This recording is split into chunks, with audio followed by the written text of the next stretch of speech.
Well, good morning, everybody, and welcome in. Time for your health. That's the name of the show, and that's what it's time for. Presentation of Medica Pharmacy with 3 convenient locations now. Alyson Schwartz in this morning, and Alyson, welcome in and to For Your Health. Good morning. Thank you. We have 3 locations now. Bloomfield has been open, I don't know, it seems like a month, but it may have been 2 by now. Well, we moved into our new location 6 weeks ago, 6 or 7, right after Memorial Day. We moved into our new location. So, Okay. Yep.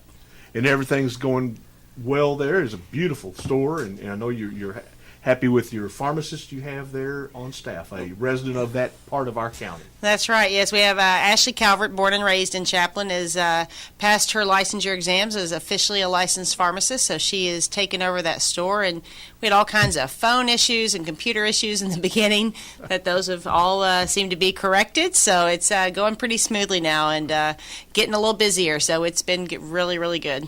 Good. Well, it is a great location for the people of that part of our county. Today's topic, you tell me, is medication use in the elderly population. That's correct. So I'm 56 or something like that. Am I in that? Am I on the lower end of that, or I'm right in the middle of that, or I'm not? Am I not in that? You're getting there. This is more, kind of patients 65 years of age and up is where we kind of focus. Although you'll find that in your age group there are some changes that are already happening that affect how medications work, and we'll talk about that. But a lot of people are like, well, why would you want to talk about medicines in the elderly? Well, elderly is a huge population, right? And actually, geriatric is the word we use. They make up 45% of all primary care office visits. They make up 60% of all cardiology visits, 53% of urology visits, and 51% of ophthalmology or eye doctor appointments. So, I mean, that's a huge number of patients going to see their doctors. So, I felt like it was important to discuss it. Patients that are 65 years of age and up average 11.4 doctor visits a year. And once you hit 85 years of age, you tend to go to the doctor 15 times a year.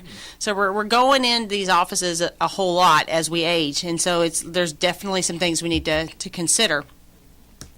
The fastest growing population in our country is 85 years of age and up. And right now, at the rate we're going, we do not have enough healthcare providers that are properly trained in how to deal with medications in this group of patients. So that's kind of why I wanted to talk about it. We hear a lot. You get warnings all the time about medications that shouldn't be used in a certain age of populations. And a lot of people think, well, I've been on this medicine since I was 30, so it should be fine to consider it until you're 60, right? You've been on it forever. And unfortunately, it's not true. And right now, as I was telling you right before the show, Medicare especially has a new scoring system. It's called a star rating. And we're learning that a lot of our healthcare providers in our area are not familiar with what a star rating is. But what a star rating is they are basically the insurance companies, which none of us are crazy about because they control healthcare and not in a very good way, in most people's opinion. And I would agree with that opinion. But they're judging and scoring pharmacies and soon-to-be doctors on how well they take care of patients. And this age group of high-risk medications in the elderly and it's not a high-risk medication, so I want to make sure you're aware that these are normal medications for a 30-year-old that become a risky medication in a 65-year-old, okay? And so we're getting scored on that. And so we have a lot of people out there that say, I don't really see the problem. They've been on that medication forever. I don't see why I should change it. Okay, so as you age, your body changes, and some of those changes make your body respond to and metabolize drugs differently. So for example, you said you're in your 50s. So you have a 33% higher chance of having an adverse event from a drug than you did when you were in your 40s. In only 15 years? Yeah. So from the time between 40 and 49, you have one set of risk. Yeah. When you're between 50 and 59, that increases 33%. So big risks that change. It can be the same drug you took when you were 45 and maybe stop taking it for 5 years for whatever reason and come back or even if you just stay on it. Even if you stay on it. So, I started looking at some data and actually was at a seminar where a pharmacist who specializes in geriatric medication kind of gave us some statistics. So some of those I took from her. So back 14 years ago in the year 2000, There was 106,000 deaths and $86 billion spent on medication-related problems in the elderly. Okay, so 30% of older patients actually get admitted to the hospital due to a medication-related problem. So that's 1/3 of our elderly population. And I found this stat to be a little scary. Everybody knows we spend a ton of money in healthcare, and Medicare is always trying to cut to save money. Well, for every dollar they spend on medicine, they spend $1.33 correcting medication-related problems. So yeah, it's like double the cost right there. I mean, more than double. So, you spend $1 on medicine, you spend $1.33 to correct the problem that it caused. So that's a huge issue. Back in 2009, which is only 5 years ago, there were over 100,000 patients hospitalized for adverse drug reactions. 50% of that 100,000, so about 50,000 people, were 80 years of age and up. 2/3 of that was an unintentional overdose of their medication. And there's only 4 classes of drugs that cause 67% of the problem. So you're looking at a very small area of drugs that's causing a huge amount of problem. And so everybody's like, oh, it must have been a high-risk medication. So high-risk medications is stuff like Coumadin or warfarin that thins your blood. Everybody knows you might have a stroke or you might bleed out if you're on the medicine. Insulin can cause your blood to drop. Those high, risky, dangerous, have to be monitored really closely medications only cause the problem 3% of the time. So the other 97% of the time was your normal everyday medications that typically are used very safely that are causing problems in our older population. What are they? I actually have that list. Okay, I figured you We'll did. skip to that part and then we'll go back to why it makes a difference since you asked. So the big ones are blood pressure medicines. Okay, so, and most commonly, you're looking at the ACE inhibitors, which if you guys are taking them out there, it's lisinopril, enalapril, ramipril, all those ones that end in the prils that cause ACE inhibitors. Number one side effect in a normal person is cough.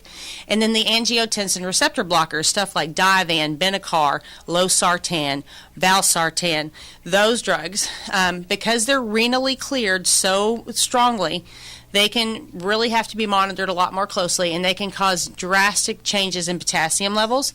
And as we age, our kidney function changes. So if you have any kind of narrowing of your kidney arteries at all, you should never take it. Okay. Another one that can be used for blood pressure is all your diuretics, or a lot of people know them as their water pills. Stuff like Lasix, furosemide, hydrochlorothiazide, HCTZ, chlorthalidone, Maxide, Diazide. Those are also renally cleared, and you have to not only monitor potassium, but you need to monitor sodium levels. You need to monitor a patient for dehydration, and these medications in a healthy person and a young healthy person can lead to increased risk of gout. So specifically in elderly patients, we sometimes see more gout attacks with these medications. And, gout attack's not always serious, but if you have talked to somebody that's had a gout attack, they'll tell you it's not a very pleasant experience. Then something that you can readily buy over the counter: Advil, Motrin, Aleve, ibuprofen, naproxen, and then the prescriptions Celebrex and meloxicam and Bumetone, all of your anti-inflammatory drugs. And we all know as we age, we have arthritis issues, so people, it's over the counter, it's got to be safe, right? In a person 65 years of age and up, the NSAID family, the anti-inflammatory drugs, should never, ever be used in a chronic situation. And they really should only be used occasionally if you have a very healthy, robust elderly patient. If you have a more frail, not so healthy elderly, those drugs need to be avoided completely. What do they do? They decrease blood flow to the kidneys, so they can actually put a person in acute renal failure very quickly, especially if you have a patient on one of these blood pressure medicines or diuretic, and then you throw that anti-inflammatory drug on top of it because it's over the counter and it's got to be safe. It can be a very dangerous situation. And then the last class of drugs is not really a class, it's just drugs that can affect your brain. Okay, so the benzodiazepines, stuff like diazepam or Valium, Xanax and alprazolam, Ativan, and lorazepam. So, as we age, people, sometimes they are more anxious, maybe they're depressed, they are having trouble sleeping. So we give them the benzodiazepine class to help them sleep and help them relax. Huge risk of cognitive issues, so they can really affect the memory, and all of those drugs have been shown to worsen or lead to increased cases of Alzheimer's disease and dementia. So you really want to be careful with those. Medications like amitriptyline that used to be used for depression but now are used for nerve pain and headache prevention. All of those cause a lot of cognitive issues as well. And part of it is as you age, you have something called your blood-brain barrier, and it's supposed to keep out certain medications out of your brain. Even the urinary incontinence drugs that you see advertised all over TV, they should never get into the brain. But as you age, your blood-brain barrier becomes thinner. It's little, what we would call leaky. Things cross into it. Can cause serious side effects. So just that you have to be really, really careful. Those cover a lot of things people would take. Yeah, I mean, just about all of them. Yeah, lots and lots of people on blood pressure medicines and diuretics. And what's interesting is even back, it feels like forever ago. I graduated pharmacy school in 2000. That was 14 years ago. And we learned then that the ACE inhibitors and the angiotensin receptor drugs for blood pressure, although very commonly prescribed, do not work very well in the elderly. So one, not only are they as effective in the elderly, but they're more dangerous in the elderly. And so you really got to take that into consideration of, well, maybe you've been on that ACE inhibitor since you were 35, but it's probably not the best drug to be on when you're 65. And so maybe it's time to even if your blood pressure's fine and you don't want to make a change. My blood pressure's good, why should I change? Well, we need to find a drug that can get your blood pressure under control without being so risky for you. Yeah. That can be riskier than high blood pressure. It could be, depending on how high your blood pressure is. Yeah. I mean, obviously, in an older patient, we all have these very stringent, this is what your blood pressure should be. And at the same time, in an elderly patient, you tend to go just a little bit higher because if it's too low, then you get that go from sitting to standing, and then you get dizzy, and then you got to worry about falling. And we all know that we all worry about our elderly patients falling because broken hips and fractured hips and stuff are not a good thing as we age, and that happens a lot. And falling is one of the biggest things that takes an independent living elderly patient and puts them into an assisted living or a nursing home. So we want to keep them from falling, and certain blood pressure medications, if it drops it too low, can definitely cause a fall. So you may ask, why do the drugs respond differently? So why does it matter? Why is it different when I'm 65 than when I'm 30? Well, I think we all know that our muscle mass is not quite the same at 65 as it was at 30 unless you're a very fit 65-year-old. So your body fat percentage increases, your muscle mass decreases, and actually the total amount of water in your body decreases. Those all affect how the drugs are distributed. Okay, and then because of the changes in all of that, your drugs don't bind to proteins like they used to, and you have more permeability. And I was trying to think of another word for permeability in case somebody didn't know what that meant. So leaky is all I could really come up with, but basically it just means that drugs get into areas of your body that they used not to be able to, such as the blood-brain barrier. Even eye drops. People would never think that eye drops would cause a problem. And they can, because they go into your tear duct and into your bloodstream. And so some of those have pretty profound side effects. And you'll have people that say, yeah, I taste funny things when I use an eye drop. Some of them can affect your heart rate, and some of them can get into areas such as your brain and cause weird side effects if you don't do it correctly. What's in eye drops? Oh my goodness, all kinds of stuff. You might have a steroid, you might have a decongestant, sometimes it's certain antibiotics, but there are drugs, we classify them as an anticholinergic drug for the eyes, especially for glaucoma. Those cause your vasels to constrict. Okay, you're talking prescription eye drops. I was just thinking of this stuff if you got dry. Yeah, no, saling's good. You can use saline all you want. But no, prescription eye drops. And the trick to that is you got to cover up your tear duct for a minute or two after you use an eye drop, which will help. But they do still have a risk because of this permeability of your tissues. Your receptors change, and so drugs don't bind to the receptor like they're supposed to. As you age, your tissue also can be damaged, or maybe you have a chronic disease that will affect that. And then lastly, this is the big one that we talked about with the NSAIDs, is medications do not get eliminated the same, because as you age, your kidney function declines naturally. If you have chronic diseases such as diabetes that affects your kidneys, it's going to be more so. And so the rate at which your kidneys filter things drastically changes as you age. So things get backed up into your kidneys because of that filtration rate and causes kidney damage much more readily. And like I said, can put somebody in acute or chronic renal failure. Sometimes it's reversible and sometimes it is not. So you've got to be very careful. And then your liver, is the workhorse of cleaning out your body. And as you age, it's harder for it to do its job. Chronic diseases, again, certain medications overload the liver, so the liver is not able to clear out things. So you aren't clearing things out, so you have a buildup of these drugs in your system, and of course, the higher levels in your system, the higher risk of an adverse event. When you talked about the kidney, how its function goes down, my father, who was on dialysis for many years, And we looked at it, and he didn't obviously like it very much, but the fact is, whether he had some renal issues, but we said, Dad, you're getting your blood's getting cleaned better than the other 70-year-old or 75-year-old, and you're obviously getting your blood checked and all those vital signs checked on a regular basis. So as much as he didn't like that, he wasn't the only one in there that was having kidney issues that were, and we kind of looked at it from the other side, that it probably hopefully prolonged his life a little bit. Certainly prolonged his life. Oh, if absolutely. He had not been on dialysis. When you get to that the really chronic end stage renal diseases, your body just cannot clear stuff. And so as much as dialysis is not really a good thing for patients, because you got to have the shunts and you have to go through the process, and it's very tiring and exhausting, and it's an inconvenience. And yes, it will keep you alive longer because it will assist your body in clearing out the stuff it cannot clear out on its own.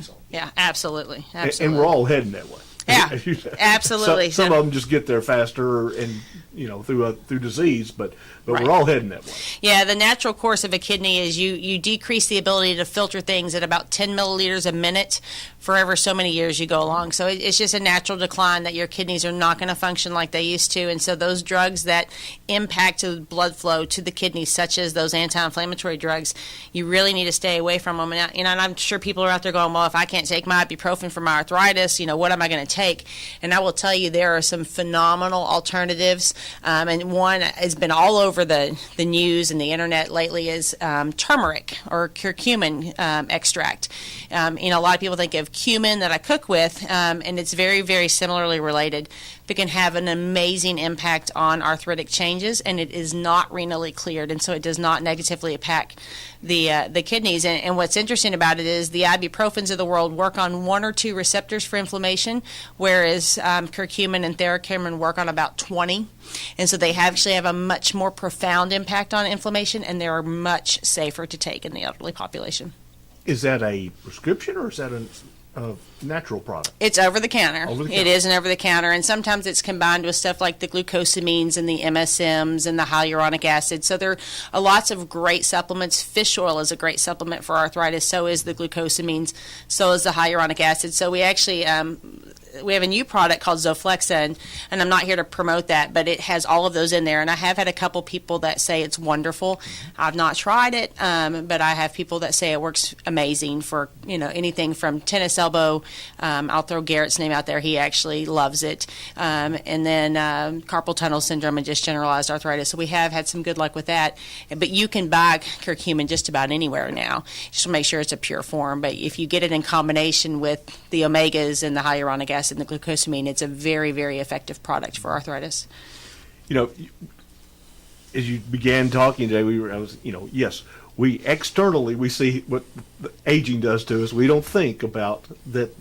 Same thing's going on inside, and it's much more dangerous if we don't take care of that. We know we should watch being out in the sun for all that stuff, but as you said, the aging process doesn't just make us wrinkle and that's right. do a few other things, but yeah, the dynamics of your entire body changes as you age, and that can mean some bad things for drugs that should have been, were safe for you 15, 20 years ago and just are not the best choice for you right now. And so I'm not definitely saying go out there and stop taking all these medications, right. But you really, really need to be monitored closely. And what's sad about it is, we live in a healthcare society where you're given a 15-minute office visit, and you're lucky if you see your doctor for 5 minutes. And as you age, I mentioned a couple times the cognitive decline. Well, there are a lot of people that can show that they're really, really with it mentally for 5 minutes, and you will miss some really big clues onto that patient really doesn't have the cognitive function that they need to be on certain medications, and it's getting missed a lot, and we read about it all the time. And so, you really need a longer time frame with your elderly patients, which is why I keep saying all healthcare providers need to stand up and tell the insurance companies that this is not how we're going to do it anymore, and we're going to actually take care of patients.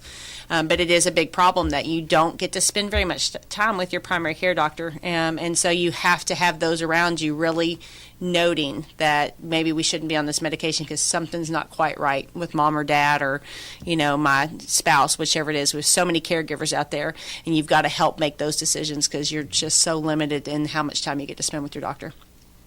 And we don't see, there's no specialist coming out in geriatrics. I mean, that may be an incorrect statement, but you don't see that. You see, internists and neurologists and this, but you don't see ones that are coming out, at least I don't. Right, you don't, and we have a huge shortage of primary care doctors as well. Anyway, but geriatric is one of those. I mean, it's as the people that do geriatric say, it's not a fabulous practice. It's not one of those glorious, I'm a plastic surgeon or I'm a cardiologist and I do all these fancy things. But there is a huge need for people that are better trained to take care of our geriatric patients. And I mean, that's everything: nurses, pharmacists, doctors. I mean, everybody.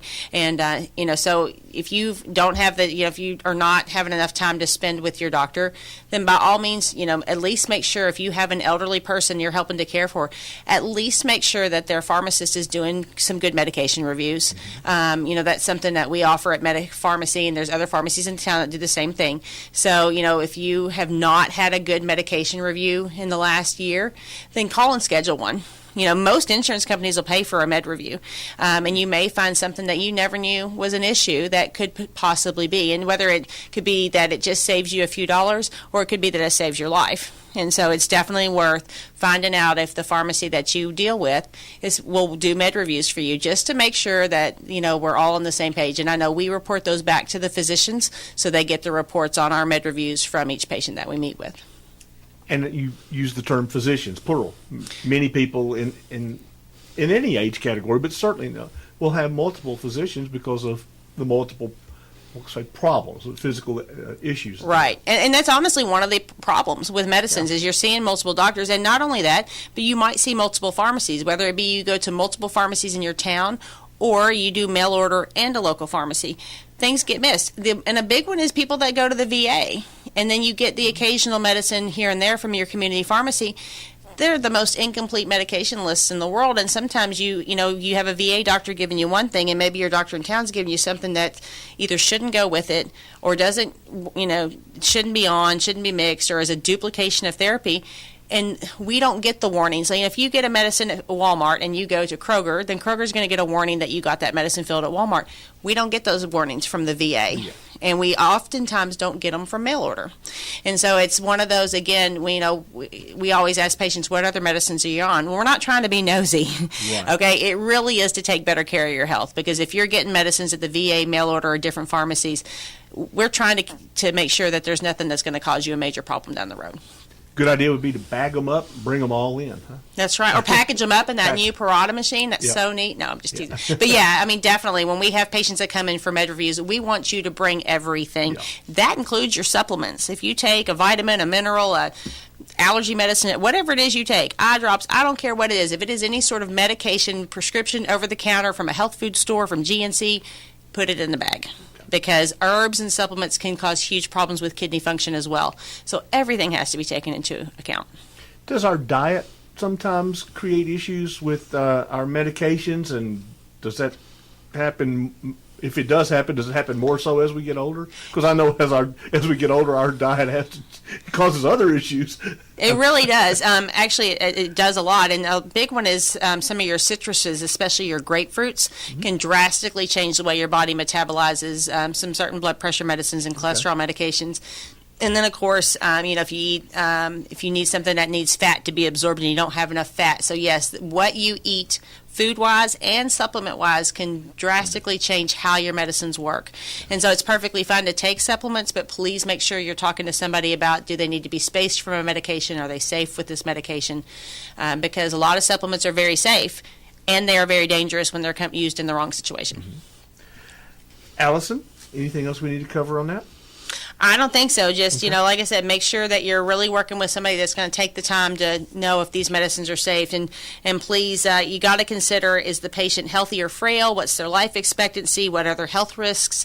How is their cognitive status? How mentally alert are they? And what's the patient preference? And it is just not okay to assume that a medication is okay because you've quote unquote been on it forever. Yeah. So that's not okay anymore. Okay. Unless you have found the fountain of youth or some way to not age. And that's right. So far, nobody's come about with that. No, but I know that there is a Nobel Prize about some telomeres and keeping you alive longer. So, maybe it's coming. Maybe it's coming. Hopefully. Let's talk a little bit of shop. The vitamin program has been something that we've done in the past at Medica Pharmacy. Mm-hmm. And it's going strong again. Yeah. Tell our listeners and viewers what the vitamin program is. Yep, it's a free vitamin program for children up through 5th or 6th grade, and I'm drawing a blank. I'm going to blame that on 8 months pregnancy that I'm drawing a blank, in case somebody's wondering. But we have all the forms in the pharmacy. Just stop by and fill it out. And it's a really good quality vitamin, which is why we started it, as we found one we really liked. We all think they taste great. We have had a couple of children that say, well, they don't really like the flavor of it. Well, that's okay. If you don't like it, you don't have to take it. But it is free, and we are doing it in all 3 locations, and so it's going very well. Loyalty program. I've got my little Medica card it's on my keychain. Yes, and if you don't have your card with you, then we can always look you up, punch your name in, and get your number to make sure you get those reward points. If you don't have a loyalty card, please give my girls at Medica there and my guys a little bit of a hard time of that you don't have one and you really need one. We're getting ready to switch companies. They have a little bit better benefits and some more rewards. So I believe I was told that everybody who currently has a card will be receiving a new Medica VIP card. And then again, if you don't have those, just please, make sure you get signed up when you're in the store. You should have one. You should have one. Yeah, you get free stuff. Everybody likes free stuff. Free stuff. And as you mentioned just before that, the vitamins for the kids, very important for the kids to get. It is, and school's right around the corner. Yeah. And so, I tell people the 2 best ways to make sure your child does not get the sicknesses that everybody else gets is have them on a good multivitamin and have them on a good probiotic. And I don't want to brag about the health of my child because as soon as I do, he'll be sick. But I will say he's not been to the doctor very much at all in his 8 years of life, and he's been on probiotics and vitamins since he was not quite 3. And so there are definitely ways, and I hate to tell you guys, but hand sanitizer and antibacterial wipes are not the way to prolong health. So throw those out, teach your kids to wash their hands, but put them on a good vitamin, make sure they're getting sleep, make sure they're eating well, drinking lots of water. But, sleep is also a huge key to your immune system. For people of all ages. Of all ages, yes. Sleep is super important. Yeah. I'll write that down. I'll work on that starting tonight. I need to work on that. Alyson, thank you very much. And that's our For Your Health show for today for Medical Pharmacy. And you take care and continued good health to you. Thank you. For the next 30 to 90 days. Right.